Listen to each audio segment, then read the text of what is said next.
আসসালামু আলাইকুম প্রিয় শিক্ষার্থীরা, তোমরা সবাই কেমন আছো? আশা করি ভালো আছো এবং তোমাদের স্বপ্নের যে ভার্সিটি ঢাকা ইউনিভার্সিটি, এই ইউনিভার্সিটি কিন্তু সবার অনেকটা ড্রিম থাকে এবং তোমাদের ফার্স্টেই বলা ছিল যে ঢাকা ইউনিভার্সিটির পরীক্ষাটা হয়।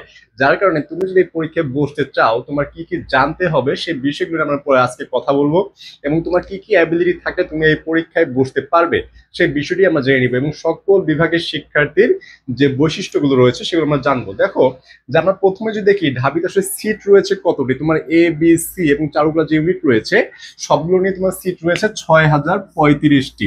তুমি 6035টি সিট পেয়ে যাবে সকল বিভাগের শিক্ষার্থীদের মিলে। এখন তোমার যে এ ইউনিট, বি ইউনিট এবং সি ইউনিট এগুলোর মধ্যে স্পেসিফিক কত কত সিট রয়েছে তার আগে যে আমরা একটু আবেদন যোগ্যতা দেখি।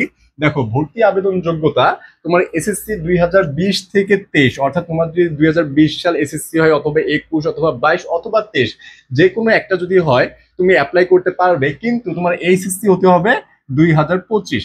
তোমার এইচএসসি 2025 হলে তবেই তুমি অ্যাপ্লাই করতে পারবে, কারণ ঢাবিতে সেকেন্ড টাইমার থাকে না। ঠিক আছে, এরপরে আমরা যদি দেখি বিজ্ঞান বিভাগ, এই ইউনিটটা মূলত হচ্ছে বিজ্ঞান বিভাগের শিক্ষার্থীদের জন্য। এখানে তোমার 1851টি সিট থাকবে শুধুমাত্র সায়েন্সের স্টুডেন্টের জন্য এবং যারা বিভাগ পরিবর্তন করবে তাদের জন্য এখানে 70টি সিট থাকবে। তুমি যদি এখানে পরীক্ষায় বসতে চাও, তোমার এসএসসি এবং এইচএসসি মিলে টোটাল থাকতে হবে 8.00, কিন্তু তোমার স্পেসিফিক ভাবে 3.50 করে থাকতে হবে।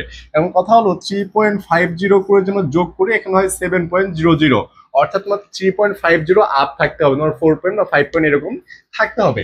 এরপর হচ্ছে বি ইউনিট। বি ইউনিট যদি আমরা দেখি, এখানে হচ্ছে মানবিকের জন্য এখানে 3019টি, প্রায় 19টির বেশি সিট পাবে মানবিক বিভাগের শিক্ষার্থীরা। তবে যারা বিভাগ পরিবর্তন করবে তাদের জন্য এখানে হিউজ পরিমাণ সিট রয়েছে, 1100টি, 1158 প্লাস, অর্থাৎ তোমরা প্রায় 1150 প্লাস এখানে সিট পেয়ে যাবে যারা বিভাগ পরিবর্তন করবে, মানবিকে পরীক্ষা দিবে। এখানে এ এবং সি ইউনিট সবাই পরীক্ষা দিতে পারবে।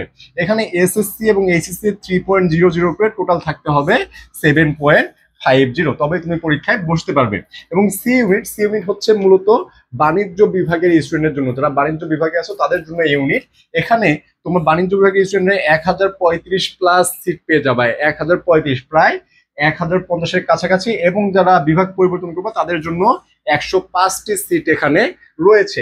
এখানেও তোমার এসএসসি এবং এইচএসসি তে 3.00 করে টোটাল তোমার থাকতে হবে 7.50। এটা গেল এ বি সি ইউনিট। এবং ঢাবির আরেকটা যেটা সবচেয়ে ডিমান্ডেবল, অনেকের চাহিদা থাকে যে চ ইউনিট, চারুকলা নিয়ে পড়াশোনা করব, তাদের জন্য দেখো এখানে 130 প্লাস সিট রয়েছে এবং এসএসসি এবং এইচএসসি তে 3.00 করে টোটাল লাগবে 7.50। এখন যদি একটু বলে রাখি, দেখো এই চারুকলার আমাদের একটি অনলাইন কোর্স রয়েছে। তুমি যদি এখানে এনরোল করো, বাংলা, ইংলিশ, জিকে এবং চারুকলার যে প্র্যাকটিক্যাল যে বিষয়গুলো রয়েছে যেগুলো তোমাদের জানা উচিত বা আর্টের বিষয়গুলো রয়েছে এ টু জেড কিন্তু এখানে পড়ানো হবে এবং ক্লাস নিবে ঢাবি, যাবে জগন্নাথ থেকে তোমাদের বড় ভাইয়া আপুরাই ক্লাস নিবে। তো তোমরা এই কোর্সে যদি এনরোল করো, তোমাদের যেগুলোতে যে ভার্সিটিগুলোতে তোমরা পরীক্ষা দিবা, ঢাবিতে, জাবিতে, রাবিতে, সকল ইউনিভার্সিটির প্রিপারেশন নেওয়ানো হবে এ টু জেড। তোমাদের লাস্ট টাইম পর্যন্ত গাইডলাইন করা হবে।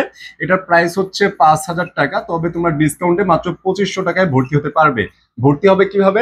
আমাদের ভর্তি হওয়ার জন্য 01720828052 এই নাম্বারে কন্ট্যাক্ট করবে, অথবা আমাদের পাঠশালা যে তোমরা চ্যানেল দেখতেছো এই নামে ফেসবুক পেজও রয়েছে, তোমরা এখানে নক করতে পারো। এর সাথে আর একটু বলে রাখি যে এ এবং বি ইউনিট এবং বিভাগ পরিবর্তন, অর্থাৎ সায়েন্স, আর্টস এবং বিভাগ পরিবর্তনের জন্য কিন্তু আমাদের স্পেশাল ব্যাচ রয়েছে, ডিইউ টার্গেট 0.4। তোমরা এখানে ভর্তি হলে কি কি পাবে? তোমরা পিডিএফ, লেকচার শিট, এক্সাম এবং প্রিমিয়াম ক্লাস পেয়ে যাবে এবং তোমাদের ঢাবির পরীক্ষার আগ পর্যন্ত এবং পড়ানো হবে। এর সাথে তোমাদের আর্টসের মধ্যে যেমন লিখিত বিষয় রয়েছে, তোমাদের যে লিখিত বিষয়গুলো রয়েছে সেগুলো কিন্তু ফার্স্ট টু লাস্ট পড়ানো হবে এবং তোমাদের পূর্ণাঙ্গটা গুছানো প্রিপারেশন নেওয়ার জন্য আমরা যতটুকু পারি সর্বোচ্চ হেল্পটা তোমাদেরকে করব। এখন দেখি ভর্তি পরীক্ষার মানবন্টন। দেখো, ভর্তি পরীক্ষার মানবন্টনটা এখানে কি রকম। এখানে টোটাল হয় 100 মার্কসের পরীক্ষা। এই 100 মার্কসের মধ্যে তোমার দুইটা সেকশন, অর্থাৎ দুইটা ভাগ থাকে, 45 মিনিট প্লাস 45 মিনিট, অর্থাৎ তুমি টোটাল পাবা 90 মিনিট। এই 90 মিনিটের মধ্যে তোমাকে এমসিকিউ 60টা অ্যান্সার করতে হবে, অর্থাৎ তুমি এমসিকিউ 60টা পাবা এবং লিখিত তোমাকে 40 মার্কের এখানে অ্যান্সার করতে হবে। এই টোটাল হচ্ছে 100 মার্কস। এর পাশাপাশি তুমি আরেকটা জিনিস পাবে, সেটা হচ্ছে জিপিএ। ঢাবিতে জিপিএ রয়েছে 20 মার্কস। এই 20 মার্কস তুমি কিভাবে পাবা? এসএসসি এবং এইচএসসি, এসএসসি কে 2 দ্বারা গুণন করে এবং এইচএসসি কে 2 দ্বারা গুণন করে তোমার জিপিএ মার্কসটা তুমি বের করতে পারবা। এখানে নেগেটিভ মার্কস রয়েছে 0.25 এবং ক্যালকুলেটর এখানে ইউজ করতে পারবা না, এখানে ক্যালকুলেটর নট অ্যালাউ, অর্থাৎ তুমি এখানে ক্যালকুলেটর নিয়ে যেতেও পারবা না, ইউজও করতে পারবা না। এই ঢাবির সেন্টার হয় কোথায়? ঢাবির সেন্টারগুলো সাধারণত বিভাগীয় শহরে যেসব ভার্সিটি রয়েছে এই ভার্সিটিগুলো সেন্টার হয়ে থাকে। যেমন ঢাকা ইউনিভার্সিটি সেন্টার হবে Rajshahi university, Chittagong, Bangladesh agriculture, Khulna university, SUST, Barishal এবং বেগম রোকেয়া ইউনিভার্সিটি, অর্থাৎ বিভাগীয় শহরের যে ভার্সিটিগুলো রয়েছে এখানে কিন্তু তোমাদের সেন্টারগুলো বসবে। তাই দেরি না করে তোমরা যদি তোমাদের প্রিপারেশনগুলোকে গুছাতে চাও তাহলে কিন্তু আমাদের সাথে অ্যাড হয়ে তোমাদের প্রিপারেশনটাকে আগায় নিয়ে যেতে পারো এবং স্বপ্নের দোরগোড়ায় পৌঁছাতে পারো। তো আজ এই পর্যন্তই। আসসালামু আলাইকুম, ধন্যবাদ।